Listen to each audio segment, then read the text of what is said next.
చెప్తా ఉన్నారు బైబిల్ గ్రంథంలో సత్యముడు.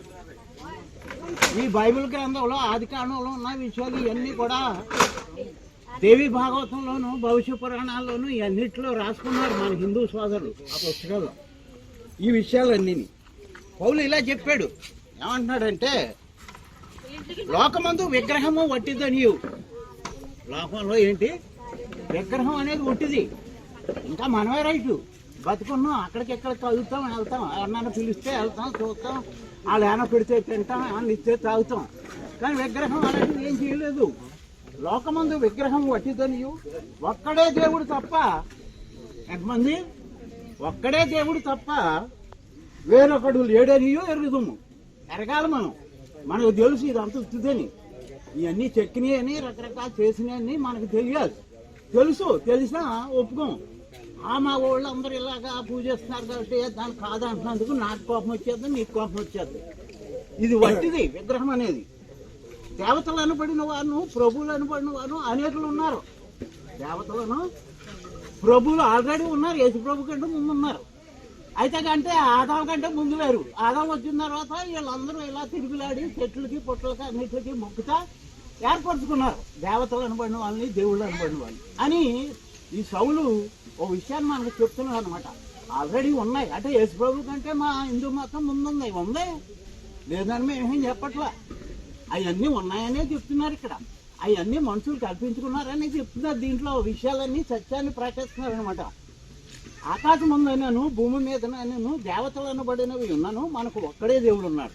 ఇలా బోల్డ్ మంది ఉన్నాయి, రకరకాలు ఉన్నాయి. అయితే మనకు ఒక్కడేనండి దేవుడు, మనుషులకు ఒక్కడే దేవుడు. ఏమన్నాడంటే ఆయన తండ్రి, ఆయన పేరు మన తండ్రి, ఆయన నుండి సమస్తమును కలిగింది, ఆయన నిమిత్తం మనం ఉన్నాం. మరియు మనకు ప్రభువు ఒక్కడే, తండ్రి ఒక్కడే, ప్రభువు కూడా ఒక్కడే. ప్రభు అంటే లార్డ్, అంటే పరిపాలన చేసేవాడు, మనల్ని పరిపాలన చేసేవాడు ప్రభు. మనం ఏదో కలెక్టర్ అంటాం, లేదా ముఖ్యమంత్రి అంటాం, లేదా గవర్నర్ అంటాం, ప్రధానమంత్రి అంటాం, ఇవన్నీ చెప్తాం, రాష్ట్రపతి అంటున్నాం. మనకు ప్రభు ఒక్కడే. అయితే ఆయన యేసుక్రీస్తు, ఆయన ద్వారా సమస్తమును కలిగను, మనము ఆయన ద్వారా కలిగిన వారు. యేసుక్రీస్తే లోకానికి సృష్టికర్త. ఆయన తండ్రి ద్వారా ఈ లోకానికి వచ్చి ఈ సృష్టిని అతనే చేశాడు. మనల్ని కూడా ఆదాము చేసినోడు కూడా ఆయన. ఆ లోకాల్లో దేవుడు ఈ సృష్టిని నిర్మించక ఉన్నవాడు. ఆది నుంచి ఇప్పుడు ఏం చేశాడంటే పురుషుని గాను స్త్రీని గాను. విషయంలోకి వచ్చేద్దాం. ఆయన పురుషుని గాను స్త్రీని గాను చేశాడు, ఆదాము నుంచి వేరు చేసి. ఆదాము ఒంటరిగా ఉంటున్నాడని అతనికి సాటి అయిన సహాయమును చేయదునని అనుకోనేను అని ఉంటుంది బైబిల్. ఇప్పుడు ఒక స్త్రీ అంటే పురుషునికి సమానమైన సహాయం, ఏ హెల్ప్ మీట్ ఫర్ హిమ్ అంటాడు ఇంగ్లీష్లో. సమానమైన, తక్కువగా, వారిని తక్కువగా చూసేవాళ్ళు ఉన్నారు ప్రపంచంలో. లేకపోతే అతను దేవుడు అంటాడు, ఆమె దేవత అని అంటాడు. కానీ ముందు దేవుడికి కాళ్ళకే నమస్కరించాలి, నువ్వు ఇంకెవరినే మొక్కకూడదు, నువ్వు నా బానిసవు అని చెప్తాడు. అలా చెప్పలేదు ఇక్కడ బైబిల్లో. సాటి అయినా సహాయం, ఈక్వల్, వాళ్ళకి అధికారాలు సమానం. వారిద్దరూ ఒకరినొకరు ప్రేమించుకోవాలి.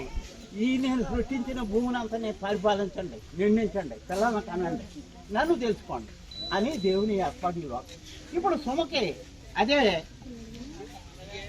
కార్యాన్ని, ఆ సిద్ధపాటుని దేవుడు మరి ఎన్ని సంవత్సరాలకి, మరి ఎంతో వయసు, 20 సంవత్సరాలు, 22, 23, వెరీ గుడ్. అంచేత సరైన సమయంలో దేవుడు ఆమెకు సహాయాన్ని, తోడుని ఏర్పాటు చేశాడు.